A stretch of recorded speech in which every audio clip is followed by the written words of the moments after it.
భగవద్గీత అధ్యాయం 2 శ్లోకం 6 శ్లోకం నా చైతద్విగ్మః కతరన్నో గరీయః యద్వా జయేమ యది వా నో జయేయుః యానేవ హత్వా న జిజీవిషామః తేవ స్థితాః ప్రధానే తు మేధః 2.6 అనువాదం మేము ఎవరి గెలుపు శ్రేయస్కరం అనేది తెలియడం లేదు. మేమే గెలుచుకుంటాము లేక వారు మమ్మల్ని గెలిచి పడగొడతారో తెలియదు.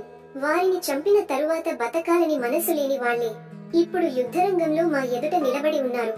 భావార్థం ఈ శ్లోకంలో అర్జునుడు నిస్సహాయత సందిగ్ధత స్థితిని బహిర్గతం చేస్తున్నాడు. ఆయనకు గెలుపు గాని ఓటమి గాని ఏదీ ఆశాజనకంగా అనిపించడం లేదు. ఎవరు గెలిచినా ప్రియమైన వాళ్లు చనిపోతారు. వారి మృతిపై స్థాపించే విజయాన్ని ఆయన గర్వంగా చూడలేకపోతున్నాడు. తాత్విక విశ్లేషణ ఈ స్థితి మన జీవితాలలో కూడా అనేకసార్లు ఎదురవుతుంది. చేసే పనిలో విజయం సాధించినా మూల్యాలు పోయినప్పుడు మన మనస్సు ఆనందించదు. అర్జునుడు మనలాగే ఆత్మబంధాలు, కర్తవ్యం, భవిష్యత్తు అన్నింటి మధ్య ఆత్మ సంక్షోభానికి లోనవుతున్నాడు. అయితే ఇక్కడే భగవద్గీత అసలైన మార్గాన్ని చూపుతుంది. ఈ అర్థమైన సమరభూమిలో శ్రీకృష్ణుని బోధనలు మన జ్ఞానాన్ని వెలిగించతలపెడతాయి.